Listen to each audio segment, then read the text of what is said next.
Okay, designing the Phaeton. Why is it called the Phaeton? Because whenever I need a bunch of new sci-fi words, I will read a book that's above my reading level, and I'll just have a little notebook and I'll write down every word I don't know, which with some books is like twice a sentence, and then afterwards I'll look up what all those words mean and be like, I'm gonna keep some of these, and then I find out that like half of them are already Warhammer demons. But in this case, it is Gravity's Rainbow by Thomas Pynchon. It's kicking my butt, and actually, Pynchon kind of looks like a good sci-fi word. It just sounds like the word Pynchon. But yeah, Phaeton means, I forget, but I think it's ancient Greek for chariot or chariot of the gods, and I was like, that's a good spaceship name. And I was also not the first person to think it might make a good vehicle name. All the old Greek words are great for spaceship names. You got Andromeda and Prometheus and Pandora? No, that one's a planet. The Nebuchadnezzar, I guess that's biblical, but you could do like Goliath is probably already one. Original Sin. You just do OS, operating system. That's Neil Stephenson's next novel right there. But yeah, this is the green screen scene we did about a month ago, and it is kicking my butt about as much as I expected. I've said before that my favorite type of sci-fi is the sci-fi that really takes its time to show you how characters live in this fantastical world. Like, where do they sleep? What do they talk about? When they eat? Where do they eat? And I love when that's on a spaceship. Like, you know, the Millennium Falcon, they're all hanging out in their bunks, or Firefly, Serenity, they're just hanging out with a bunch of cows in space. I'm like, oh, that's really cool. And this is the scene where I'm kind of trying to get that out of my system a little bit. Like, if I ever got crazy $100 million Netflix money, the first thing I do is be like, build this spaceship and we'll film in it. But because I don't have crazy Netflix money, we're trying to do it all digitally, and it just means I'm taking forever on it. But what's fun about doing it in CG is that literally everything can be designed completely from scratch however I want. But because it's an alien spaceship, there's no limit to how far down you can burrow world building wise. Like, you can just keep going until you've named the CEOs of the companies and organizations mining the ore that the different societies use to make the different props. I said that as like a hyperbole, but I forgot that's actually like a plot point in episode 1. That's Miss Sylvan of the Hustani Mining Coalition and a dear friend. Oh boy. But I'm letting myself cut a lot of corners. Like, I want this ship to feel as if it's an old surplus deal. It's been sitting around for a few decades, and he was able to rent it cheap. And so I'm giving it kind of, I'm trying to give it a 70s, 80s aesthetic a little bit, just to make it feel a little bit old, even though that makes no sense at all for an alien spaceship. And so, also, you know, every time you go to, like, your friend's cabin in the mountains or whatever that people don't go to a lot, there's always that old TV with like all the VHS tapes. I really wanted a small collection of VHS tapes that they have, and that's just like the entertainment they have on the ship from a few decades before. And I was going, it doesn't make any sense to put VHS tapes on a spaceship. And then I thought, what if all civilizations just eventually converge on inventing the VHS tape? So I'd get to invent like it'd be fun to model a kind of a wacky custom VHS thing. And actually, in the scene where he's eating breakfast, there's both space in the shot and time in the edit for me to add like a little monitor, maybe playing one of those tapes, and it's kind of implying that like he's been in space so long, he's gotten bored enough that he's finally watching like one of these kiddie shows, like a Saturday morning cartoon or something, which means I'd get to come up with like an alien cartoon, which now that I'm talking about it, I kind of want to do that. And the beta for Resolve 18 includes an automatic depth map generating feature I want to play around with a bit more. And the hologram shader I made for the ship is effectively powered by a depth map. The brighter it is, the more it sticks out in the hologram. So I wonder if I could just shoot something basic and plug it into the hologram. So if we take the shot and put the depth map in there, and this works surprisingly well. I don't think it's going to be like this magic solution. You know, it's fairly low res, but for stuff like this, it could be cool. Like if you're able to mix this back on top and maybe plugged this into the hologram generator, and it kind of works out. It doesn't really work any better than just using regular video, but I think if I film something specifically for this technique, it might be kind of interesting. Or let's try it with like regular displacement. So I'm gonna load it in here, open up the shader editor. Instead of the principled, I'm going to use an emissive shader with this going into the strength so we can still keep it kind of that, you know, sort of hologrammy orange. And I'm also gonna plug the values into a displacement node, into the height, into the displacement, and under the shader settings, we have to go down and say it's displacement only, and give it a little more geometry to work with. Yeah, and look at that. It's kind of doing a Minority Report thing. We can tweak this right here. Actually, it'd probably work a lot better if, let's see, we can clamp the low levels here and kind of bring the brighter ones like that and turn down the scale. If we had two synced videos, like a depth pass that was just doing the displacement and the regular video that was kind of doing a texture on top of it, it would work a lot better than this, because right now like his forehead is looking like it's this giant peak here. But it's cool, you can see this in real time. I think, is this in cycles? That's crazy. And if we want, we can create a wave texture. Let's see, color, mix RGB, and multiply that in with the video here. Let's say it's overlay, and let's rotate it 90 degrees, and maybe turn down the overlay and turn up the scale. And I'm gonna add the emission to a transparent shader. So we're gonna add the values of the hologram to whatever's behind it, which will give it kind of a blend mode type effect. Add shader, and yeah, there we go. Now you can kind of see through it, and there's probably something there. I don't know. It looks pretty bad. But I thought today I could kind of break down some of my thoughts and talk about my future plans for what I want to do. I'm only about halfway done with the scene. I still haven't even started the exterior really, but yeah, let's talk about it. From an organizational perspective, I was and still am pretty intimidated, because I want to be able to tweak things on a per shot basis, but I also want to be able to have any changes I make propagate through every single shot, because you can see like I have different scenes taking place in these different nooks, but the entire rest of the ship is visible in the background. So anything I do for one shot, you know, has to be also there in all of the other shots. And my end result is I'm just doing everything in one massive project file, and so far it's working okay. I just have every shot and all of the accompanying objects in different folders. So here we have like getting up from the table, or he could be the shot where he grabs his coffee, and there's that camera and the video layer of him walking through there. And it's so far worked okay, but it is an organizational nightmare, and my brain is not particularly good at it. You'll notice I have this kind of central pit area, and then you have to walk up a couple steps to get to the airlock and the lunch area and the cockpit and the bed area, and I like that a lot. It's obviously just because on the actual green screen stage I have a couple steps, so I measured those out and I made sure we echoed that in the digital environment. But I think having that little bit of elevation change actually does a lot to nullify that like empty green screen feeling. Anytime you can have something practical on set that you can incorporate in the digital environment, that's going to give you more realism. Like if you have a specific colored light that's hitting them that's also represented in the digital file, that's going to help quite a bit. But it also feels as if it's like matching the shape of the hull a bit, and I think that's nifty. But yeah, I think it's fun that there's all of these steps that lead to all of these different areas, but it's just the same couple steps over and over on the green screen stage. I think that's kind of an efficient use of green screen resources. And actually, along that same vein of getting that green screen practical digital interaction, one thing I talk about sometimes is people who aren't used to shooting green screen stuff. A lot of times when they're shooting it for the first time, they have a tendency to just set up the person in front of the green screen, you know, on a wall, and shoot it as if it's like a presentation in a high school auditorium or something. It's this very two-dimensional thing. And that means the final result is going to feel two-dimensional, kind of like a shoebox diorama, where you have the person, then you have the environment behind them, whereas if they went out into the world, they'd actually shoot things with kind of interesting angles. And I just filmed a scene, though, where Josh is giving a presentation in an auditorium, and I'm running into exactly that problem, where it just looks like it's a guy standing in front of a digital set, and I'm kind of bashing my head against the wall a little bit. I'm trying to add maybe over-the-top camera moves to integrate it. I should probably tone it back a little bit. But yeah, I've been modeling all of this so it holds up on the inside, which means from the outside, it is just absolute garbage. So I just copied a bunch of the important objects from this into a new file, and right now I'm doing some low-poly modeling around that model. And this is the stage that I find fun, but also very intimidating, just because this whole ship is being modeled at like a human scale. I'm not abstracting anything.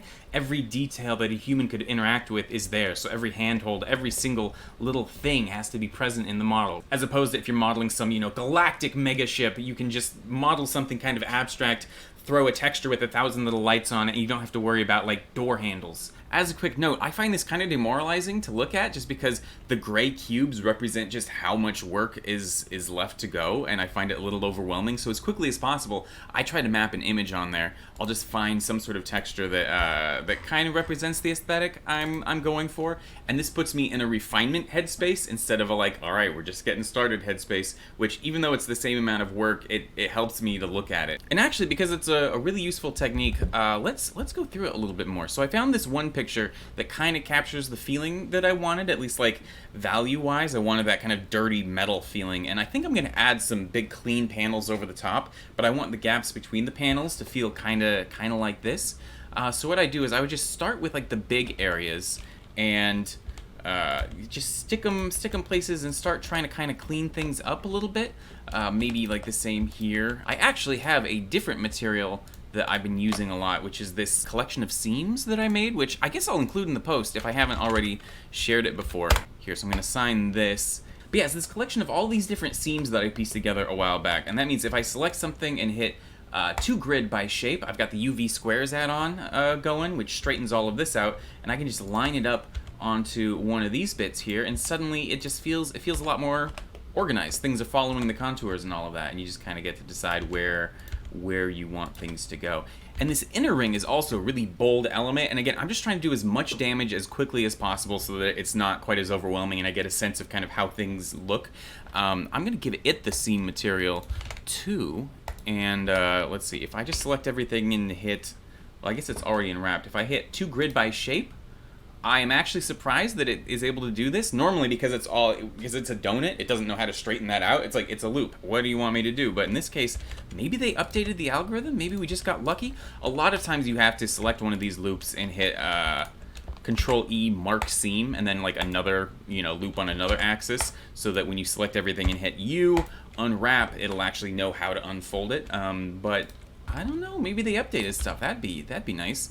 And I love being able to drag stuff around on the UV map, just because it's all unwrapped properly, so wherever you put stuff, it kind of feels as if it's on purpose, which is always a very nice place to be. So I would just kind of keep doing that until eventually everything kind of looks a little bit on purpose, and then I get more granular and start adding the details, but I'm not just looking at this big flat gray thing and jumping absolutely all over the place in order to help me kind of focus on the model. Like, the fun part is working on actual shots, not just like brute force trying to model a whole spaceship. So I'm kind of trying to focus my efforts by actually sticking some of the shots in there. I'm doing the usual thing. This guy's catching, Josh is catching a drone, and then we cut straight to where he catches the actual drone prop, which I think is fun. But yeah, actually sticking him in there and kind of like getting a sense of scale and all of that, it really helps me focus if I have a specific shot, a specific angle that I'm really trying to refine. One thing that's really going to define the look of the ship is on the shoot day, I'd kind of split my head up into all of these different roles. I was trying to be like DP and director and editor and VFX supervisor all at the same time, and I kind of kept dropping the ball all over the place, which means when we were shooting this, I forgot that we were supposed to light him as if he's in space, and instead he's just kind of standing up there with all of the soft boxes for the green screen. So now I have to kind of incorporate lights into the digital model to justify lights hitting him. Like when he walks into the distance, he walks in front of that softbox. So I'm going to have some sort of light source here, whether it's an actual light source built into the ship or something bouncing the light from the sun. I could kind of have something that's being hit, and so it would just look like it's diffused bounce light, which is honestly another really good way to make things integrate.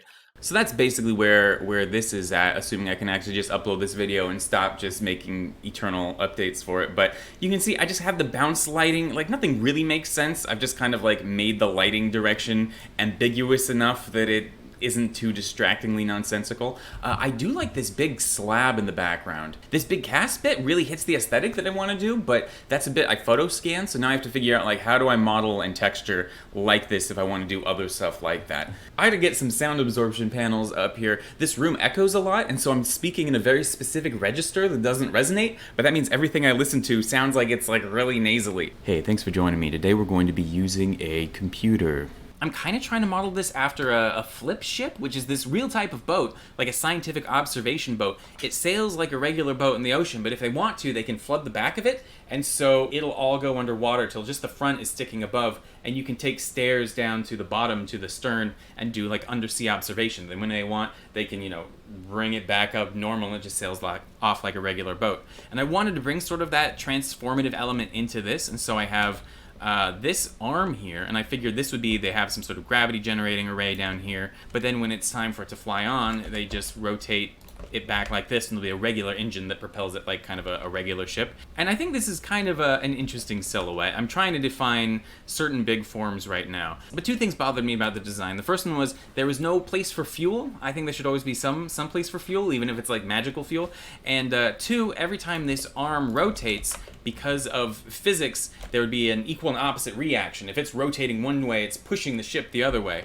And so I added this canister here that will just do the opposite of whatever this arm does, which hopefully would cancel out that torque a little bit. Probably not perfect, but it also gives me a little bit more of an interesting silhouette. It kind of makes it a little bit uglier, but in a way that I think is kind of interesting for sci-fi stuff. Sometimes having that really ugly asymmetrical look can be kind of cool. But the thing I like is that the more restrictions I put on myself, the more it actually kind of helps the uniqueness of the design. Like, it's actually useful to add more restrictions. Like, it's always kind of low-level bug to me. Not really, but in sci-fi movies when there's just automatically gravity in space because it's convenient, I always think, okay, so you have your little gravity generator, it's attracting everything to it. That works if you're right on top of it, but if you walk forwards, you know, now this is down, and if you walk backwards, now that's down. And I don't think I've ever seen that represented in anything. It probably has been in some hard sci-fi, but if you move the gravity generator down here, then that means, you know, this is down and this is down, and that's a lot more negligible.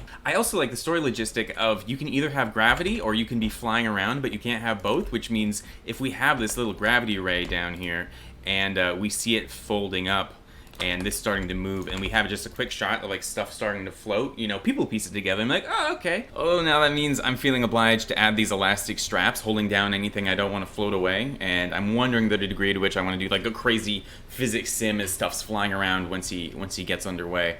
I don't know. I might try to ignore that as much as possible. In fact, yeah, I think I'll have this array under here and it'll fold up, and then this whole thing will just move out of the way to make room for, I want to have a couple just like small loosely mounted rockets in the back here. I want it to look cool from the back, which means having those those glowing engines here I think will be handy. And actually at one point when things start to go wrong, he can't stop in time, so he actually swings this around to serve as a crumple zone, kind of a brake zone, which means this will now define how far I can move this up.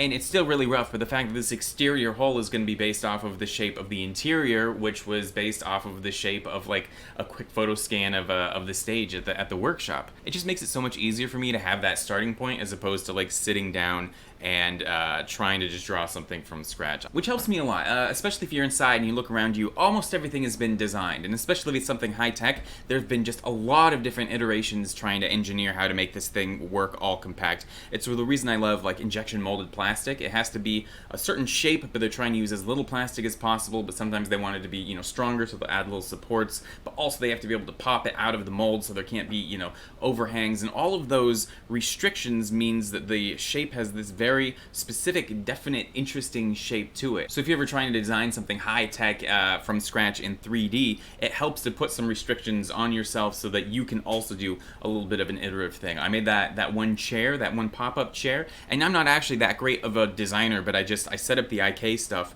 and just every time I found an intersection in the geometry, I would go in and I would figure out how to make stuff not intersect. And the end result is that it actually looks kind of engineered, even though I was just bumbling through fixing problems I saw. But because of that, I was doing the actual process that it would take to design a chair like that. So my idea for the history of the vehicle was, it was originally something like this, like just a deep space gun platform where a couple people could live here for a really long time, and they could set these up around this different targets and just kind of keep it safe. I'm kind of channeling, I live in Puget Sound, and there's all these old military forts set up strategically around the entrance of the sound so they could fire on any ship that was coming down the strait that they didn't like. And so we used to have field trips to all of these old forts, and so this is just a very familiar kind of idea to me, I guess. And I guess that also means like a big glass window on the front of the ship doesn't make much sense if it's supposed to be like a war machine in space, but I don't know, it still looks cool. But I'm thinking after the war, these things were recommissioned as like deep space scientific observation centers, and so I want to have a kind of different layers of history visible if you're looking around in the set. Lighting wise, I'm trying to keep everything pretty dark, although I'm really enjoying having all of the interface stuff be this kind of like orange-red color, and I have this kind of flicker going on too. It's, especially in the dark areas, it kind of looks a little bit like flickering embers, and I really like that. Most of the places Josh hangs out are just kind of these little stations, these little pools of light, which help kind of, I don't know, provide a little bit of composition, although sometimes it just kind of gets a little bit muddy.